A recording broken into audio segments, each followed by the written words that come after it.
Bon, salut les amis, j'espère que vous allez super bien, que vous avez bien débuté la semaine et que vous avez passé une belle journée. Alors, on avait le premier match de la Ligue des Champions, Barça-Benfica, on recevait le Benfica à domicile, un match soldé par une victoire du Barça, 3 buts à 1. Au match aller, on a gagné 1-0, au match retour 3-1, score cumulé 4-1. Voilà, le Barça qui se qualifie et franchement, je suis hyper content. Hyper content. Pourquoi? À cause de ce que cette équipe propose comme jeu. Donc, franchement, le match, il débute. En fait, le Barça aborde les matchs maintenant d'une telle manière que toi-même, en tant que fan du Barça, tu t'assois et tu n'as pas peur. Parce que tu sais que peu importe ce qui va se passer, ton équipe, elle va jouer, elle va proposer quelque chose, elle ne va pas se pisser dessus, elle ne va pas se mettre derrière à défendre, elle ne va pas rester là à toquer, toquer, toquer, sans avoir d'idée, sans proposer quelque chose de sérieux.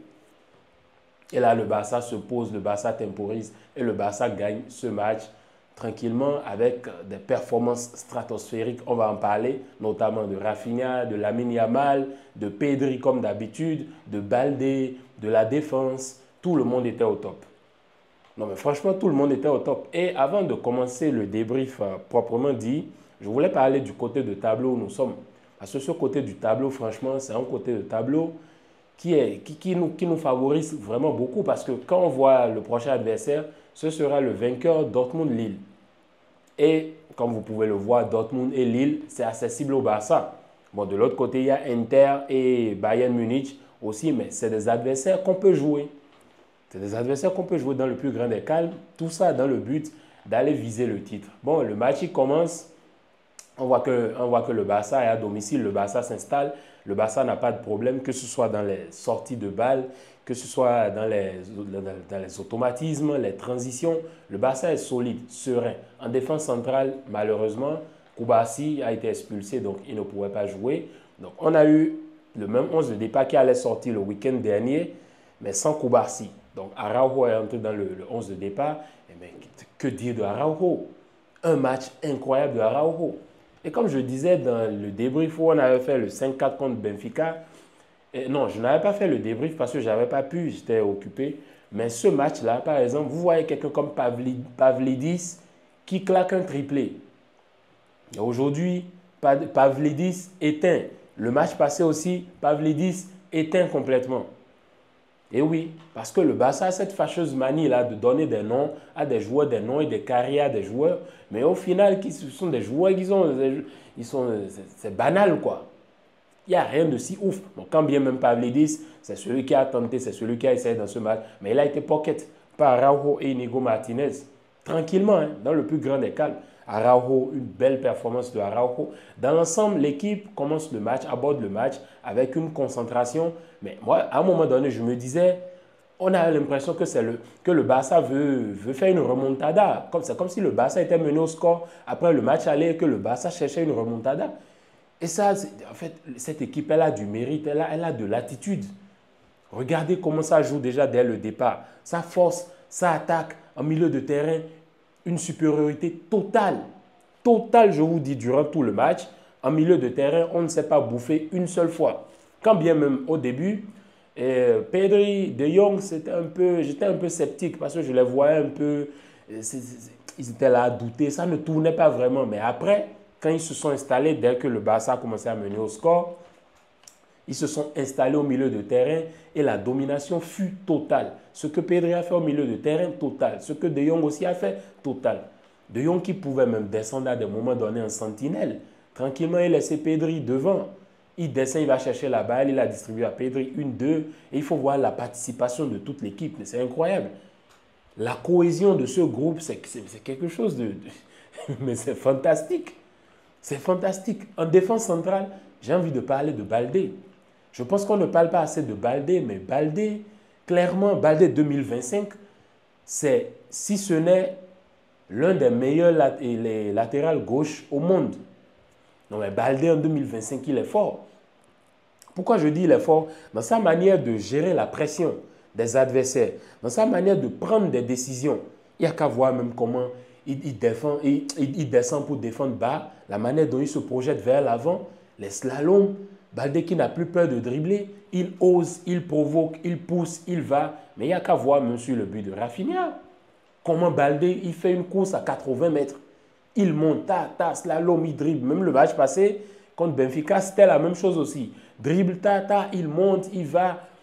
Pourquoi? Parce qu'il a fini par comprendre qu'en tant que latéral, il faut proposer quelque chose offensivement. Parce que si tu ne proposes pas quelque chose offensivement, forcément, ce sera compliqué. Donc, il donne la passe à Rafinha. Et Rafinha qui claque le but du doublé. Rafinha, franchement, quel match. Quel match et quelle saison il est en train de faire. Je fais partie des premiers ici, pour ceux qui sont anciens ici depuis 2023, que j'ai commencé les débriefs, proprement dit en vidéo. Vous êtes présents que j'ai toujours taillé Rafinha match après match quand il affichait des performances éclatantes. Moi, en premier. Mais là, maintenant, il m'a fermé la bouche. Il m'a fermé la bouche, mais totalement. Aujourd'hui, cette saison, je ne peux pas me lever et dire que Rafinha est éclatasse. Ah non, non, non, non, non, non. Non, non, je suis désolé. Parce que la performance qu'il est en train d'afficher, c'est une performance de ballon d'or. Et je vois, il y en a qui crient, oh non, Salah mérite d'être le ballon d'or. Salah mérite d'être le ballon d'or. Mais Rafinha, franchement, si on va parler d'un des plus décisifs, sinon le plus décisif, mais c'est Rafinha. Rafinha, le meilleur buteur de la Ligue des Champions actuellement, si je ne me trompe pas. Il fait une campagne de malade mental. Il faut respecter le joueur. Il faut respecter quand c'est bon. Il faut respecter. Et Rafinha, il est en train de faire une saison de malade. Je disais tantôt que Baldé lui fait la passe. Baldé, incroyable. Inigo Martinez, comme un bandit, comme un patron, tranquille, serein dans la défense. Un joueur intelligent qui joue avec la tête. Il n'y a qu'à voir comment il fait les barrières. Il n'y a qu'à voir comment il va se positionner devant. Aujourd'hui encore, Benfica marque 2 buts, je crois, sur hors-jeu ou un seul but sur hors-jeu. Franchement, c'est respecté à la perfection. La défense haute, elle est respectée à la perfection. Quand bien même, il y a des occasions sur lesquelles c'est in extremis, mais ils sont quand même intelligents. Ils arrivent quand même à la placer bien. Je ne vois aucune équipe actuellement, aucun club actuellement dans le monde qui place bien la ligne du hors-jeu que le Barça. Aucune, hein, je vous dis aucune, sans aucune prétention, aucune. Et Araujo qui fait un bon match. Koundé aussi qui fait un super match. Koundé, j'ai aimé parce que Koundé est dans son rapport avec Lamine Yamal. Lamine Yamal, dans ce match, par exemple, il est resté un peu plus devant. Il n'est pas descendu autant pour défendre parce que le match ne demandait pas cela. Donc, c'est un peu comme lors de l'Euro, quand Carvajal disait tantôt que Lamine Yamal doit plus rester devant pour proposer le danger, pour ressortir toute la qualité qui le définit. Parce que s'il est tout le temps en train de faire l'aller-retour, parce qu'on sait que Lamine, il apporte quand même beaucoup dans les tâches défensives. Mais il y a des matchs où tu dois quand même rester devant, provoquer, parce que c'est ce genre de joueurs-là, c'est leur caractéristique. Aujourd'hui, on l'a vu parfaitement parce que c'est ce qui s'est passé à l'Euro. Carvajal, Lamine, c'était ça. Carvajal était là au service de Lamine Yamal, il lui donnait ce qu'il fallait, il était là en soutien. Mais Lamine se chargeait juste de faire le boulot devant. Bon, quand bien même il y a des matchs où Lamine descendait, hein, comme d'habitude, mais Koundé, le rapport Koundé-Lamine Yamal aujourd'hui, incroyable, impeccable. Et Lamine, que dire du premier but? Sur le premier but, mais regardez comment il fait une action à la Messi. Hein? Le gars, il tombe à la Boateng. Et Lamine Yamal qui va et qui donne la passe décisive à Rafinha. Et Rafinha qui claque le but. Non, mais Lamine Yamal, un gros travail dans ce match. Je ne sais pas pour vous qui est l'homme du match, c'est entre Lamine ou Rafinha, mais je pense que Rafinha sera l'homme du match parce qu'il fait un doublé, une passe décisive quand même. Hein?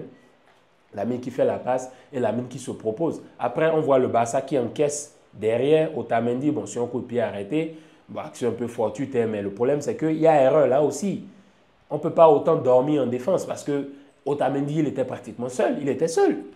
Et il vient claquer son but de tête. C'est des trucs qu'on ne peut pas permettre parce que si tu te joues les quarts ou les demi-finales ou une finale de Ligue des Champions, tout se joue sur les détails. Tu ne peux pas perdre autant la concentration sur ce genre d'action de jeu. Surtout à la 16e minute, si je ne me trompe pas, du match, il faut faire attention. Il faut faire attention. Donc après, il y a Lamine qui met un somptueux but aussi. Non, mais un but à la Messi. Une passe dans le but, mais enroulée.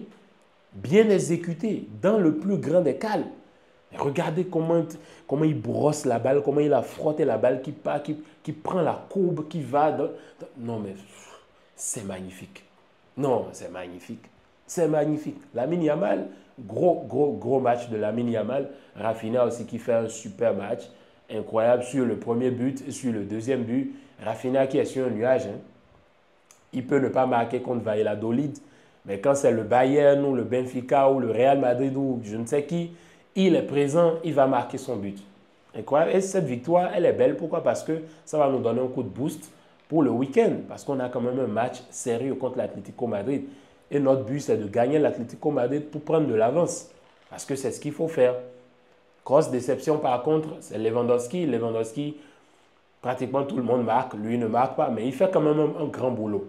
Dans la fixation, il y a même une séquence de jeu là où il fait une passe en profondeur pour Dani Olmo, mais Olmo qui se loupe, qui n'arrive pas à atteindre la balle, bon, parce que la passe était trop forte. Donc, Lewandowski, grosse déception, je ne sais pas ce qui se passe, il n'y arrive pas. Il y a des matchs où il va te marquer des buts. Il a marqué des buts importants hein, cette saison, il faut l'avouer. Des buts qui ont donné des points en Liga. Mais on sent que quelque chose manque. Il y a quelque chose qui ne va pas. Et on espère quand même que le déclic vienne parce que dans les prochaines instances, quand il va falloir être décisif, on aura besoin d'un neuf. Hein. On aura vraiment besoin d'un neuf. Aujourd'hui, ce sont les alliés qui ont résolu le travail, le problème. Et voilà, Olmo aussi, déception, qui ne fait pas un grand match. Olmo, ils ne l'ont pas retrouvé, c'était compliqué. Je n'ai pas trop compris, même dans son positionnement. Certes, il s'est proposé, hein, il a fait des choses. Mais quand il s'agissait de décrocher ou de faire, d'être dangereux sur certaines situations, je ne voyais pas Olmo, surtout en 10, faire le boulot. Bon, certes, d'habitude, on veut toujours résumer et le match d'un joueur à un but. Surtout un gars comme Olmo, on sait que c'est un milieu offensif qui peut mettre des buts. Mais ce n'est pas toujours ça. C'est pas toujours ça. C'est pas que le but. C'est que même dans le match, en tant que tel, Olmo n'a pas été vraiment dangereux. Pourtant, il a eu une à deux occasions. Mais c'est in extremis. C'est in extremis. Bon, il faut aussi avouer que les passes n'étaient pas si belles. Donc, c'était forcément compliqué pour lui d'atteindre ces passes-là. Donc voilà, en gros match du Barça. Le Barça qui l'emporte et qui se qualifie pour les quarts de finale. Au moins, ce n'est pas comme l'année dernière contre le PSG, quand c'était un quart de finale ou un huitième. Je crois que c'était un quart de finale. On allait passer en demi contre Dortmund.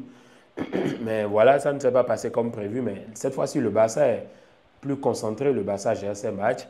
Après, vous avez aussi les changements hein, qui entrent, que ce soit Eric, Gavi et autres qui entrent, mais qui sont toujours concentrés. Bon, Gavi qui s'est fait bouffer un peu par Renato Sanchez, mais bon, vu la minute à laquelle il entre et tout, bon, je pense qu'il n'était pas si chaud dans le match, donc il était là à commettre quelques petites fautes et puis voilà. Donc le Barça qui fait un bon match, belle option, et qui se qualifie, et ça fait du bien de voir l'équipe jouer parce que franchement en Europe, je ne vois pas une équipe qui joue mieux et qui fait mieux. À part le PSG. Le PSG qui est vraiment monstrueux, qui est incroyable, qui est en train de jouer à un jeu vraiment vertigineux. Hein. Le PSG, je ne sais pas si on avait croisé le PSG, qu'est-ce qui se serait passé. Bon, là, je dois aller sur le match de Liverpool-PSG, mais je ne sais pas ce qui se serait passé. Hein. Franchement, je ne sais pas. Mais bon, en tout cas, ce sont deux équipes qui sont en train de bien jouer. Liverpool aussi qui joue bien, mais qui à des moments donnés tâtonne.